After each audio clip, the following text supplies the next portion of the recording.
Hey all, just wanted to do a quick overview of my precision rifle AR-15 setup here. I'll just start from the back and move forward. I'm going to try not to forget anything. The stock in the back is made by Fab Defense.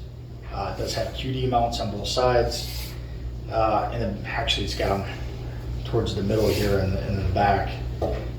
It has adjustments for your length of pull and your comb height. If you pull down on this lever right here, it's spring loaded. So, and this one lever adjusts for both. So this you just pull up and down, and then you can lock it in place. Nice thing about this is, let's say you're going from bench shooting to maybe prone shooting, and you want to adjust your length of pull on the fly.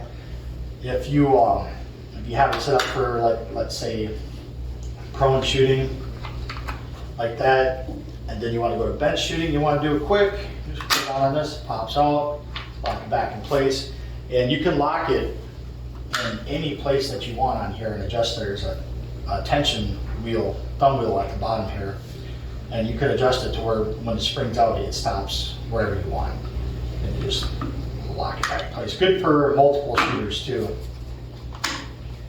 And going forward, we've got a Ergo Grip, very nice rubberized grip.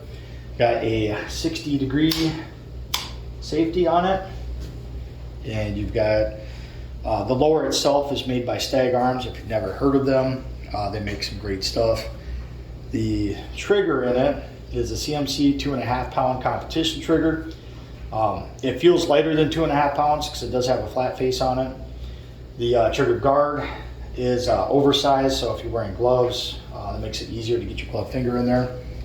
The charging handle is a BCM charging handle, and I think it's a Mod 3, but it has the extended latch on it. I'll flip it around in a second and show you.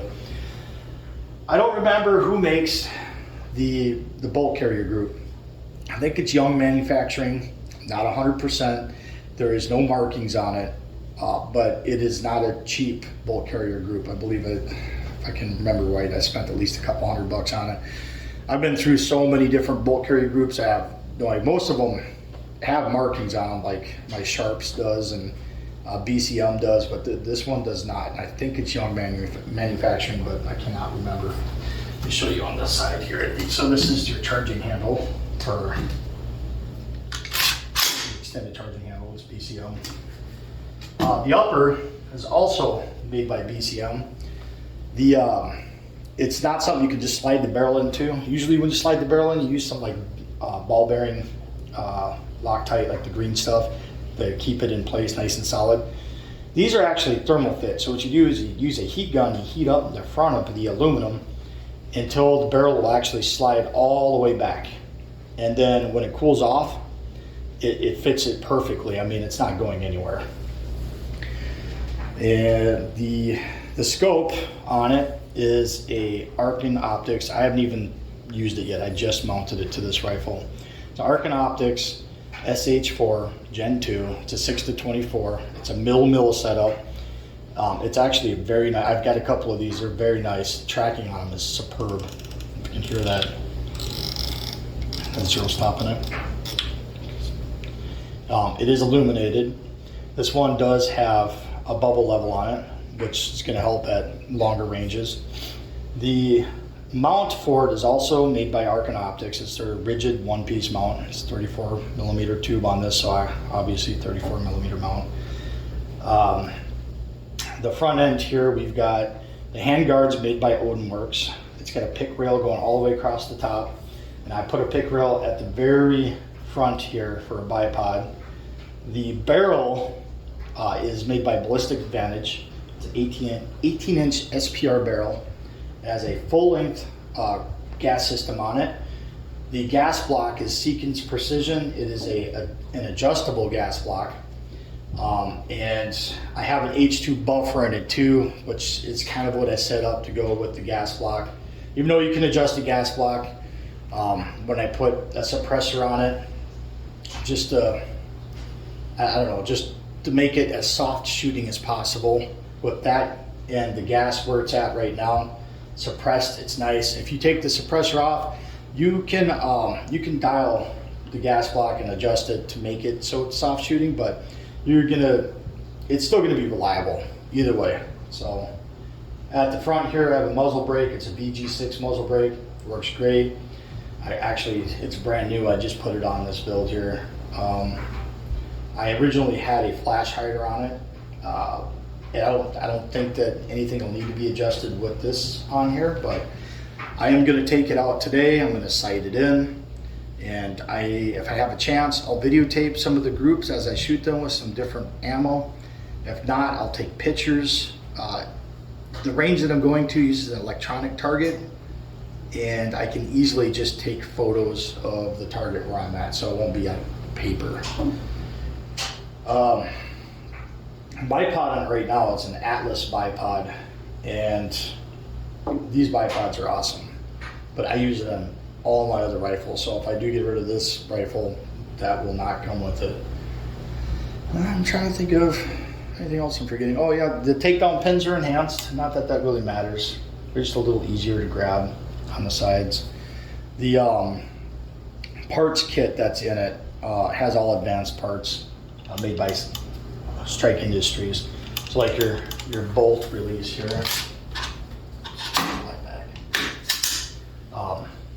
It's got a lever on the bottom and the top, which is nice. And man, I don't think I'm forgetting anything, but I might be. In either case, I've got a lot of money wrapped up into this rifle, but it shoots great. And if you're looking to do a build and you're looking to spend, under $2,000 on it, this would be a good option. I mean, that's with the scope. These scopes with the mount and everything, they're still sub $500, which is awesome for this scope. I would highly recommend these Arcon Optics scopes. And I know back when they're doing their Gen 1s, it was really hard to get them, but they do have their Gen 2s available now, so you just go to the website and get them. And I think that pretty much wraps it up. I guess I could show the trigger pull. Let's see where I'm at here. The trigger pull on this, how light it is, and the reset. So here's your pull. Okay, and then I'll show the reset. Reset is almost nothing. I mean, it's immediate. And it actually pushes your finger forward too. So if you wanted to shoot fast, you could. But it's very light, very crisp, great trigger. I'm trying to think if there's anything else. No. The upper does have the your bolt forward assist. I don't think I've ever used one for any reason, but it's on there. And yeah, that covers it. If anybody has any questions, go ahead and hit me up. Yeah, all right, so this is what I have to shoot. Target Max, standard Hornady, some Hornady Black, and some Pioki. I think they're all pretty much 55 grain besides for the Pioki. Let's see here. This one, yeah, 55 grain. Target Max 55 grain. This I'm pretty sure. No, this is a 62 grain. I'm not sure how this is going to shoot through it. And this is a 40 grain polymer tip. All right, I'm going to start after I get first group. Pioki Target Max 55 grain. Three that I know are pretty nice guys anyway. So we agree to disagree on politics.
Okay, so I did make it to the range.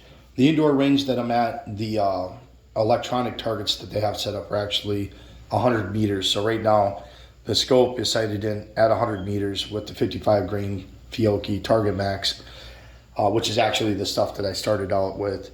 And I was able to get some video before, as you can see, the phone fell over. I didn't bring my little tripod with, so I was trying to balance it on a bag and it wasn't working out. So I just stopped filming and I took pictures of the monitor for each group to give you an idea of how it groups. I set these brands or the boxes up in the order from best to worst groups. With the Hornady Black, it's a 62 grain. That I got a 0.88 group. I only did one group, it was a 5-round group. I'll try to roll a picture in, and I don't know if I've shot it through this rifle before, but that's a really good group. I mean, a 0.88 with the gas driven 223, pretty good. The Target Max, that's the first group that I did, the one that you'll see in the video before my phone falls over and I stop recording. That one, the first group, I got a flyer. I think it was a 1.2 or 1.1 or somewhere around there. But I did another group and it came out to a 1 or a 0.91. So, and that stuff is always shot really well through this rifle. And it's just really hard to get. Now, that's the last of it that I have sitting here. It shoots good through my other rifles too. Now, surprisingly, the Hornady, the next one here, that's also a 55 grain, so it's the Target Max. And the Hornady it didn't group as well as I thought it might. I could have sworn I've had it out shooting before because I've got a couple boxes of that. And then I was getting less than 1 inch groups, but I was getting like a 1.3 inch group. I shot a couple of groups and they're about the same. So I'd usually get like 3 of them one area and then 2 would land in another area. I don't know why, but I only got to shoot 2 groups with it. You know, ammo is expensive, so I didn't want to do any more than that. And the barrel was starting to heat up at that point. I did let it cool down a little bit, and then I went to the Fiocchi, the 40 grain stuff. I'm not sure how it was going to. I wasn't sure how it was going to shoot because I've never shot it through this rifle, and it does not shoot well. The 40 grain stuff shoots great out of my bolt gun, but out of this rifle, the 1-7 twist, it's all over the place. I shot a couple of groups with it. It's probably almost 2 inches. I mean, it's ridiculously bad. So it doesn't like the really light grain bullets. The 55 grain works fine through this 1-7 inch, 18 inch barrel, but the 62 grain did really good. I can't remember. I believe I shot some of the 62 grain green tip out of it, and I was doing good with that too. But I never shot any targets that I took pictures of or kept. So I don't remember, but I think it was right around 1 inch or so. Might have been more than that. That stuff doesn't usually shoot too good out of anything I shoot it out of, but it did okay with this. But that Hornady Black stuff does really good. And that Target Max stuff does really good. It's always done really good in this. It is a sub-MOA rifle with factory ammo if you use the right stuff. And I know a lot of people out there claim that their rifles are sub-MOA, they're AR-15s. There's a lot that goes into making one that is sub-MOA, and I've owned a lot, and I still own a couple that they're nowhere near sub-MOA. They're not made for precision though. They're lighter weight, use lighter barrels, different components. You know, they get 1.5, I would say, is good to 2 MOA. So if you want something for varmint shooting, no, this might be your way to go. Build like this.